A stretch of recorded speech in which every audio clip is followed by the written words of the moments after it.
So today we are starting with the medieval Indian history. Medieval Indian history, as you know, it is basically the Muslim rule in India. How the various Islamic rulers came to India, how they were able to rule over India. In components ko is in we have to read about these aspects in the medieval Indian history. When we talk about the medieval Indian history, it's essentially the foundation of Muslim rule in India, the foundation of Islamic rule in India. Okay, the coming of the Muslim rulers, to India. Muslims पहले भी India में आए थे इन 700 जो मैंने आपको अरब conquest of Sindh जो आप पढ़ोगे इन 712 AD the first Muslim to came as a conqueror in India, Muhammad bin Qasim, but he was not able to penetrate deep into the Indian soil. He was not able to do so. वो Sindh he invaded Sindh and Multan and वहां से ही वो वापस भी चला गया. He didn't enter into the mainland of India. It was done after 300 years by another Muslim invader, another Muslim ruler. That ruler is known as Mahmud Ghaznavi. Mahmud of Ghazni. Mahmud of Ghazni. Ghazni is a place in present-day Afghanistan. He belonged to that place. That's why he is known as Mahmud of Ghazni. The empire, the dynasty with which he belonged, Mahmud of Ghaznavi जिस dynasty से belong करता था, that dynasty is known as Ghaznavid dynasty. Ghaznavid Empire. Ghaznavid Empire. Ghaznavid Empire. Ghaznavid Empire. Okay. So this Ghaznavid Empire is that empire which ruled over the present day Afghanistan, present day parts of Central Asia, and the present day parts of Iran. So that Ghaznavid Empire ruled over those parts of the world. The most prominent ruler, the most prominent and the powerful king of that Ghaznavid dynasty, it was Mahmud of Ghazni. Mahmud of Ghazni.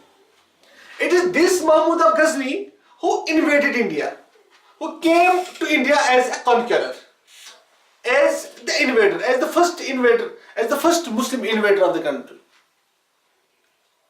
Mahmud of Ghazni ka background thoda, you would like to see his background as well. As I told you, Mahmud of Ghazni, he was the son of Subuktigin.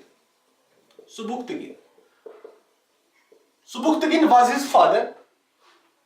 When Subuktigin died in 997 AD, this Subuktigin was succeeded by his son. His son's name was Ismail.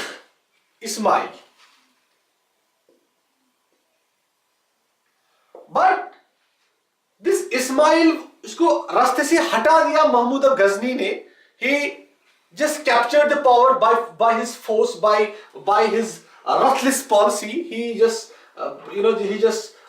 removed him from the throne, and within 7 months he was able to come into the power of his Ghaznavid dynasty. So Mahmud of Ghaznavi, Ghaznavid empire का king बनता है 1998 AD में.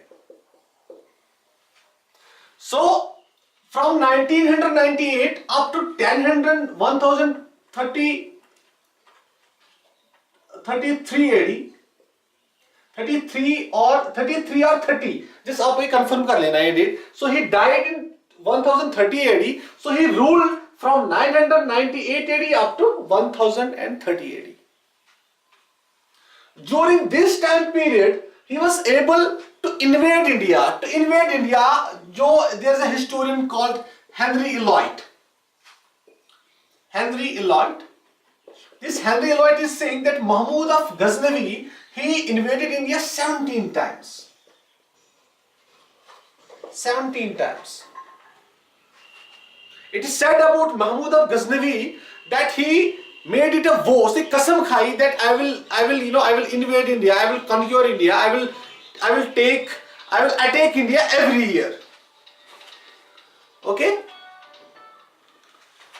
I will conquer India every year. तो उसे वहां पे जो है, when he became the king of India, when he was granted the title of Sultan,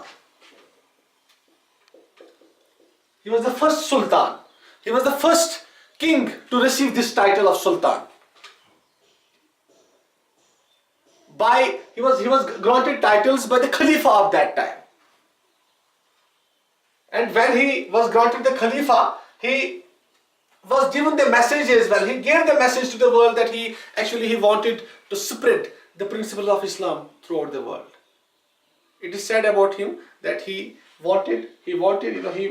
had that point in his mind, that his purpose was to spread the principles, spread the teachings of Islam throughout the world. These Ghaznavids, and after Mahmud of Ghaznavi, there is one more king, Mahmud of Ghori. So this is the beginning of the foundation. This is the beginning of the Muslim rule in India. This is the beginning of the actual medieval history.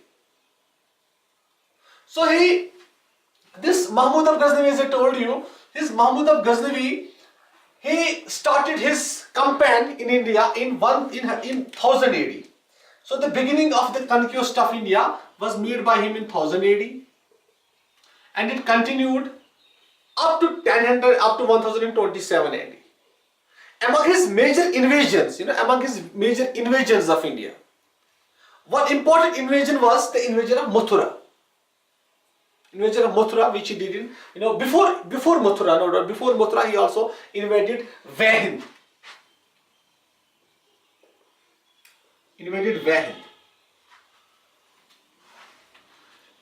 At that time, there was an important, powerful dynasty. That dynasty is known as Hindu Shahi dynasty. Hindu Shahi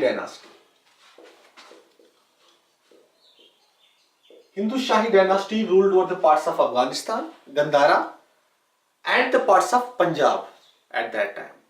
The rulers of this Hindu Shahi dynasty at the time of Mahmud of Ghaznavi, they were Jayapala, and Anandapala. These Hindu Shahis, they fought with the Ghaznavid dynasty since the times of Subuktigin, since the times of father of Mahmud of Ghaznavi. They tried to check the power of this Subuktigin. They tried to check the power of Ghaznavid empire, but they were not able to do so. They were not as powerful as was the case with Mahmud of Ghaznavi. They were defeated. Repeatedly. This Jayapala, in fact, he committed suicide. When he was humiliated by Mahmud of Ghaznavi. Then his son was Anandapala. He was again defeated. And it was finally in the Battle of Vahind, which was fought in 1008 AD, that this dynasty, this Hindu Shahi dynasty, was eliminated. It was eliminated by Mahmud of Ghaznavi. So the Shak, it was this Hindu Shahi dynasty, it was on way. It was a major obstacle to the Mahmud of Ghaznavi. उसको अगर India पे एक rule करना था, India के interior में अगर उसको जाना था, उसको इसके रास्ते से ही जाना था. इसको मतलब he had to go through this route, through the dynasty which was ruled by Hindu Shahis. So जब इसने इस threat को खत्म किया, so he was free. In fact, he knew that there was no unity at all. As far as the political condition of India at that time is concerned, it was, as always, it was divided. Politically, India was divided. There were various independent states, like as I told you, Hindu Shahi, it ruled over one part of the country. Then there was an independent dynasty in Kashmir. There was an independent dynasty in the Ganga Valley. We had the Pratyaharas, Palas. There was the independent kingdom in Malwa. There was the independent kingdom in Gujarat. There was the independent kingdom in Bundelkhand. Then south, there were the later Cholukyas and the Cholas as well. No one among those rulers tried to check this rising threat from the Mahmud of Ghaznavi. They were in fact continuously fighting against one another. They didn't try to face this threat. Had they been united against this common enemy at that time, they would have easily defeated him. They would have easily, checked his threat towards the India. लेकिन उन्होंने ऐसा कुछ किया ही नहीं. So that's why this Hindu Shahi dynasty, after the defeat of this Hindu Shahi dynasty, Jayapala and Anandapara, then he proceeded. He proceeded, and another major this major invasion was the invasion of Mathura. Mathura. Okay, this Mathura he invaded in 1018 AD. Mathura he invaded in 1018 AD. Okay, so at that time, the ruler at Mathura, who was ruling over this Mathura, it was Chandrapala. It was Chandrapala. Mathura, an important city, heritage city of the country of India. The city with 1,000 temples, as was told by the contemporary historians at that time. This city, this Mathura, was continuously damaged, destroyed. Its temples were desecrated. Desecrated and destroyed. The immense wealth which lied in the temples, that wealth was looted and was taken over to the Ghazni, the capital of Mahmud of Ghaznavi. This is a fact. He destroyed and desecrated the Hindu idols and the images and the temples, and took that immense wealth to his country. He was a plunderer. He didn't try to establish his empire in India, as was done by done by the later on rulers like Akbar, Mughals, and all those. They lived in India, but he didn't live in India. He took the wealth from India and utilized that in other portions of his empire. He in fact utilized the material which was looted from these temples. That material was used to beautify his palaces and capitals, to beautify his this palace in Ghazni, to beautify his city in his empire. So that material was used there, whether it was a gold or silver, he looted everything. So this was the case of Mathura. Same was done with this when his famous invasion of Somnath. Okay, his another famous invasion of India is the invasion of Somnath. Actually, Somnath, yeah, it is a temple. It's a temple. Somnath is a place. Somnath is a temple. Is in it is in the Katha. It is in the Saurashtra region of Gujarat. He invaded. He actually plundered this temple as well. But he attacked and invaded the Gujarat kingdom. The ruler of Gujarat kingdom at that time was Bhimdev. What? Bhimdev. Mahmud of Ghaznavi had heard the tons of wealth which lied in this Somnath. Somnath temple was one of the richest temples of India at that time. The revenue of thousands of villages was utilized for its upkeep. There were thousands of priests, and it said that during the lunar year, 3 lakh devotees were pouring into this temple in order to worship. 3 lakh devotees were coming in order to worship at this temple. Just imagine that what kind of wealth there would have been in this temple. What kind of temple it would have been. This temple, Somnath temple, has been repeatedly attacked by the various rulers from time to time. And it was only after the independence of India in 1947 that the leaders like Sardar Vallabhbhai Patel and others, the president like Rajendra Prasad, they established that temple, Somnath temple, in its present form, जैसे वो आजकल है. इससे पहले वहाँ पे बहुत सारे रूलर्स ने उसको जो है डेसिक्रेट किया है, जो हम आगे पढ़ेंगे. किसी रूलर ने उस पे अटैक किया है और उसको डेसिक्रेट किया है. So this was done by Mahmud of Ghaznavi as well. About Mahmud of Ghaznavi, it is said that when he defeated this Bhimdev of Gujarat, and when he reached the Somnath, he was not challenged. There was not any powerful resistance which he faced. The priests and the people, they relied upon this belief that there is a Somnath, there is a God in the temple who will protect us. So in spite of taking arms against the Sultan, against the Mahmud of Ghaznavi, they completely were left at the mercy of God.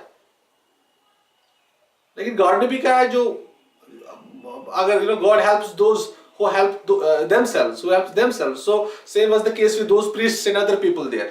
They were watching everything before their eyes. They didn't took any resistance. They didn't took any arms against that thing. So that's why this temple was completely destroyed, and all the wealth, which some historians are saying that it was more than 5 tons of gold alone, which was taken to his capital city at Ghazni. Okay, so after Somnath, then his last invasion was when he was harassed on his way, when he went from Somnath back to his empire in Ghaznavi. तो जब वो यहाँ से जा रहा था तो he was harassed by various small kingdoms like Jets and others in various Afghan tribes as well. So फिर उसका last invasion जो इंडिया पे वो 1027 AD में वो फिर से इंडिया पे आता है. So ultimately जो है उसकी डेथ होती है 1030 AD में. Okay. So these were some major invasions. आप पढ़ना चाहे तो these were some important invasions of the other cities and kingdoms in the Ganga Valley or others in the Western India. आप वो आराम से वो information आप collect कर सकते हो. So now, because of these reasons, I must tell you that Mahmud of Ghaznavi is a controversial figure in the Indian history, in the medieval Indian history. Okay, he is a controversial figure for these things that he did not spare anyone. From the beginning, he led this policy of destruction and death for everyone which faced him. Okay, which faced him. Now, about Mahmud of Ghaznavi, what is important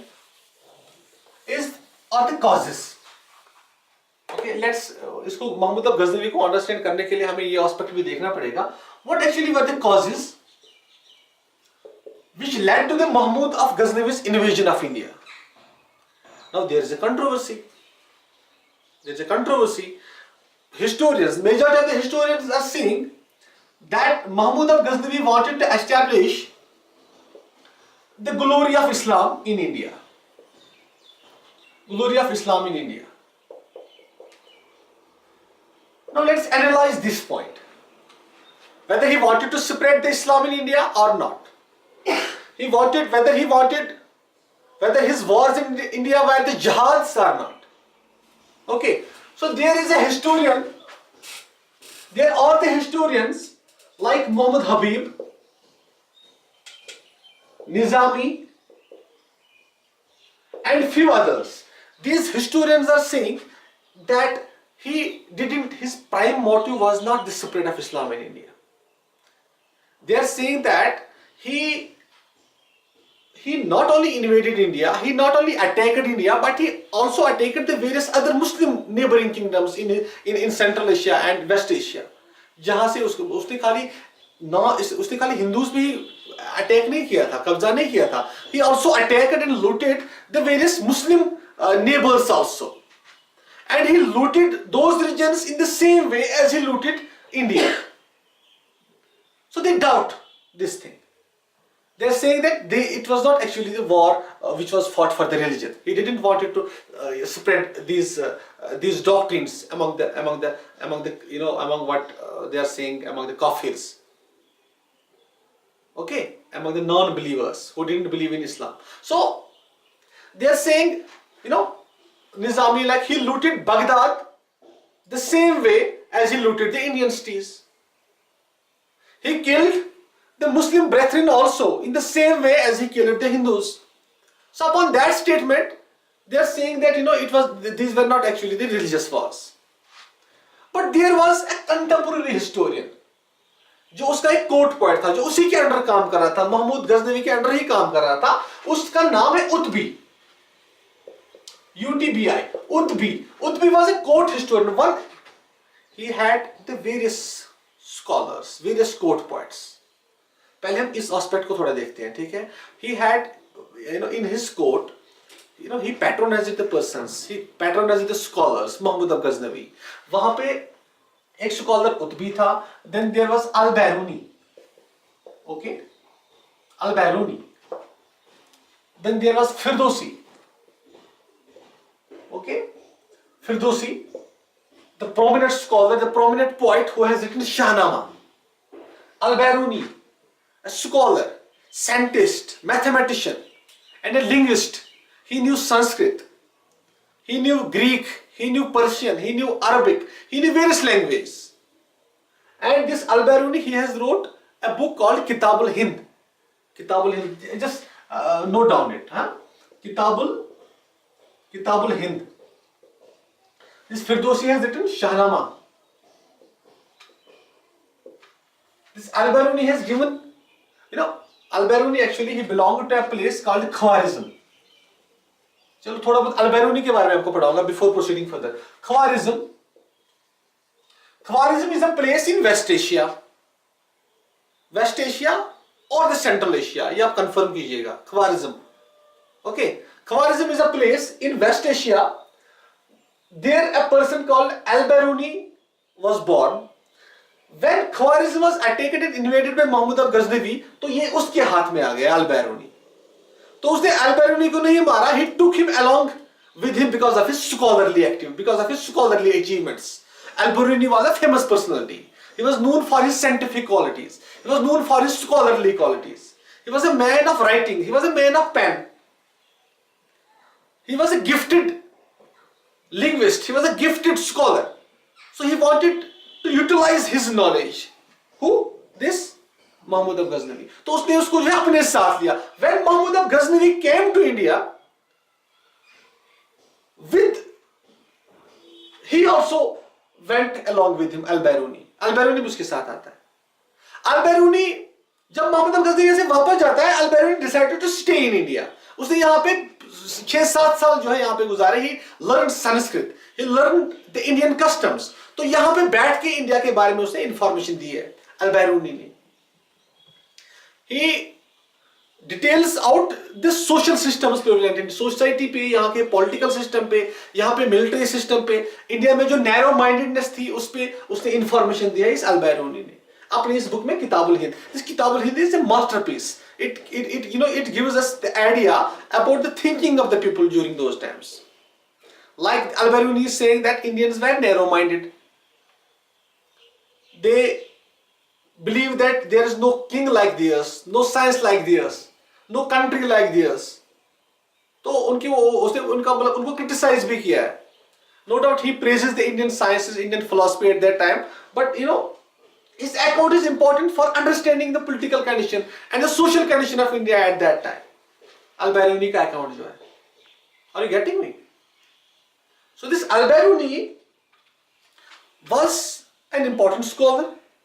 He is saying that India was at that time divided. It was divided politically as well as socially. Then he gives the names of the kingdoms which were there, which were divided and which were fighting against each other. Then he gives the details about the society, in which he says that India was divided into 4 castes: Brahmanas, Kshatriyas, Vaishyas and Sudras. Then he says that it was the monopoly of the Brahmanas only, that they could study the Vedas. If other than the Brahmins, अगर किसी और ने try किया इन वेदास को पढ़ने का, तो his tongue was cut off. ये Al-Biruni ने information दी है. Then he details about the position of women, which was humiliating, which was in a miserable state. Then he states that the custom of sati was in practice. The position of widows, a lady जिसका husband मर जाता है, the position of widows was also miserable. तो ऐसी information है Al-Biruni देता है, just for the sake of your understanding. So it is because of these sources हम ये कह रहे हैं. Now बात इस उत्बी भी आती है. I will come back to Utbi. Utbi, a court historian of Mahmud of Ghaznavi. Utbi is saying that the wars of Mahmud Ghaznavi in India were the jihads. उसका contemporary historian. He is saying that जो उसके ही under लिखता था वहां पे, that means कि मतलब अब there is a difference. जो कंटेम्पोररी कोई स्कॉलर होता है, हिस्ट्री उसने सब कुछ अपनी आंखों से देखा होता है, so you have to rely upon that person. When this Utbi is saying that, he writes in his book that the wars of Mahmud of Ghaznavi in India were the jihads. Jihad means the holy war. Jihad means the holy war. Holy war. Islam में concept है jihad. Holy war for the protection and spread of Islam. So Utbi is saying that these wars of Mahmud of Ghaznavi, whether he attacked Mathura, whether he attacked Somnath or various other places, these were the jihads. He wanted to establish the hold of Islam. He wanted to establish the glory of Islam in India. So this statement of Utbi, or the statements like Al-Biruni at one time says that, uska context ऐसे कहता है वो, the Hindus became like the atoms of dust scattered in all directions. तो इतना deep आपको पढ़ने की जरूरत नहीं है. तो उसके स्टेटमेंट से भी हमें कुछ ऐसा आइडिया होता है कि that he actually the religious zeal of Mahmud of Ghaznavi, who was a Turk. Turks were these Ghaznavis, they were the Turks, okay? They were known for this religious zeal. They were known for this fanaticism because they were newly converts.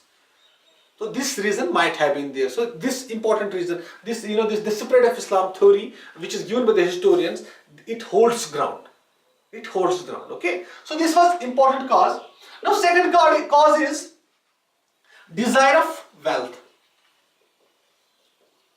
Desire of wealth.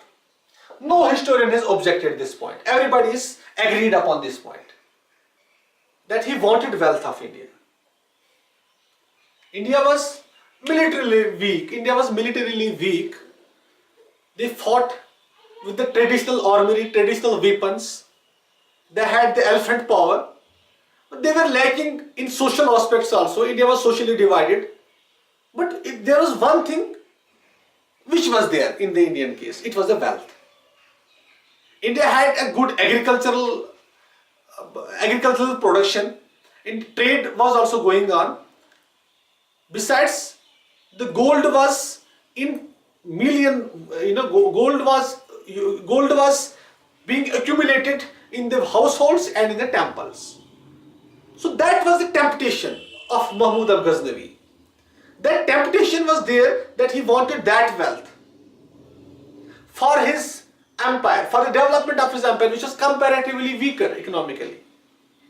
So this desire of wealth, so he tried to loot, he tried to plunder, and he tried to take as much wealth as he could from the Indian empire towards his home empire.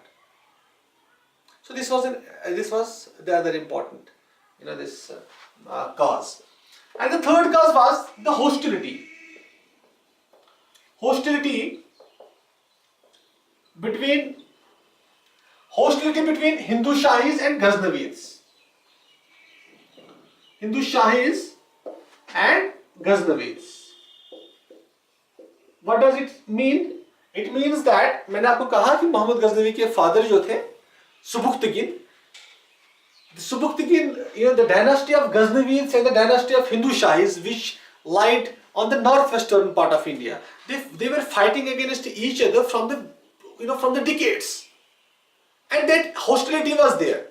This Mahmud of Ghaznavi, they had this thing in his mind that this is the enemy state which is our neighbor.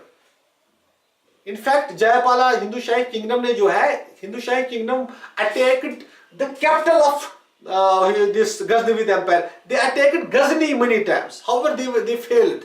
They didn't got any big success there. So this enmity was there, which was going on through the generations. और इस enmity को जो है, now Mahmud of Ghaznavi wanted to finish this empire, which was on the northwest frontier side of India. हो सकता है कि अगर उसने इस हिंदू शाही किंगडम को जो है नहीं डिफीट किया होता तो पॉसिबली वो इंडिया के इंटीरियर में आता ही नहीं. ठीक है. So this Hindu shahi kingdom को डिफीट करने के बाद ही उसके दिमाग में ऐसा आया कि भाई now there is a chance to proceed further towards the Indo Gangetic valley. Okay, towards the Konauj, the prosperous kingdom at that time, that was ruled by Chandela Ganda, was the ruler. Konauj. In 1021 AD, he defeated the king of Kunuj, and you could imagine the temples, the wealth in that temple. Kunuj is a heritage, an important religious city of India, like Mathura and Somnath. It was also an important city. So this city was looted as well by Muhammad of Ghaznavi. Okay, so there was no stopping him. There was no stopping him. Wherever he went, he met this success with ease. I'm not saying that Indians were cowards at that time, but maybe they could have, they had the potential. But the factor which was lacking, which you will see all through the medieval period, now जब भी आप medieval history पढ़ोगे, that factor which was lacking, that was the unity. There was no unity at all. They were divided, and they were, they were divided politically as well as socially. जैसे मैं आपको repeatedly कह रहा हूँ, this has caused the trouble to this country. This political divisions, that social divisions, this has caused the troubles, and it continues to cause trouble nowadays as well.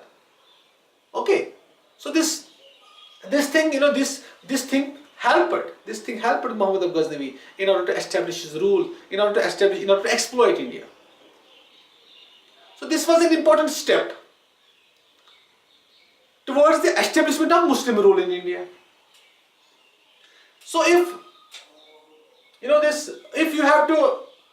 you are being asking, if anyone asks you that what were the causes which led to the success of Muhammad of Ghaznavi, so you just remember this information, that it was the political and social divisions of India which led to his success in India. India was militarily weak. They didn't try to improve their weapons and armory. They fought with the traditional swords. Their main power was the power of elephants. They tried to utilize as much elephants as much, जितना भी possible हो सकता था. On the other hand, the Ghaznavids, the Turks, they had the swift cavalry in the world. They had the best horses, best cavalry in the world. So there was no comparison on this, on this point also. Okay, so these factors were responsible for the success of Muhammad Ghaznavi in India. और इसमें जो है सबसे important बात आपको कहनी है, that is, remember this Al-Biruni का account जो है अच्छी से. Al-Biruni, he was a gifted scholar. He wrote a book called Kitab al-Hind. Then Firdausi, he wrote, this is actually an epic poem. This is an epic poem, okay? This is an epic poem. He wrote this Shahnama, this Firdausi, and this is an important account by Firdausi, and it is still regarded in a great esteem all through the world. अगर आप मेरे ख्याल से आजकल Persia की history देखोगे, Iran की history देखोगे, तो वहाँ पे there is some day which is जो इसकी मेमोरी में मनाया जाता है, शाहनामा की मेमोरी में. So such is the regard which is given to this Shahnama of Firdausi. Okay, so this was all about Mahmud of Ghaznavi, the king who opened the gateways, who opened the gates towards the foundation of Muslim rule in India. The objective, which was later on accomplished by another ruler, Mahmud of Ghori, जो Mahmud of Ghaznavi के बाद आते हैं. So Mahmud of Ghaznavi, although he didn't establish his Muslim rule in India, but during all those years, the gap between the Mahmud of Ghaznavi and Mahmud of Ghori is 148 years. That is, it was only after 148 years that Mahmud of Ghori comes to India. But all through those years, Punjab, the parts of Punjab and Afghanistan, it continued to rule, it continued to remain under the Muslims, under the Ghaznavids. So what happened? It brought two religions closer to one another. One was the Islam, another was the Hinduism. They were strange to one another all through the centuries, but it brought the two different the religions closer to one another, and both were affected by one another. This effect was seen in the language. This effect was seen in the art and architecture. This effect was seen in the religious texts. This effect was seen in a new kind of identity, what we call as Sufism. So this was actually the beginning of the effect, which was the effect which was posed by Islam upon the Hinduism and vice versa. Hinduism also affected Islam as well. Okay, so the beginning of Urdu language, for example, the beautiful Urdu language, it can be traced to this phenomenon. When there was a language called Khadi Boli at that time. From the Khadi Boli, it is Hindi, it's Urdu and other languages which evolved. So when these Arabs, when these Turks came to India, they had the language, they had the prominent language of Persian. They had the language called Arabic.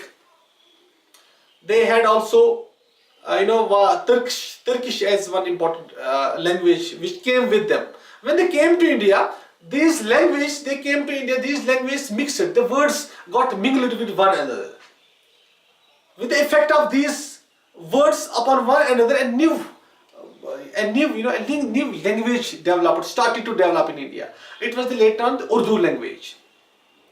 Okay, so these effects can be seen. The effects on dress, the effect on the methods of worship. So these effects can be seen with the coming of these Muslim rulers in India. Mahmud of Ghaznavi. So this was all about Mahmud of Ghaznavi. So this is entirely based upon the history, but the history is teaching us. I don't want to delve further into the various controversies which are going on. This is what history teaches us actually. This is the most authentic version of the history of Mahmud of Ghaznavi and his rule and his conquest in India. So let's not develop into some other controversial aspects. What he exactly did, how many temples he exactly destroyed, how many images he exactly desecrated. So this is the topic which is going on in India. So let's just be satisfied with this component, with these aspects only which I have taught you. So after this Mahmud of Ghaznavi, we will talk about the Mahmud of Ghori. Okay.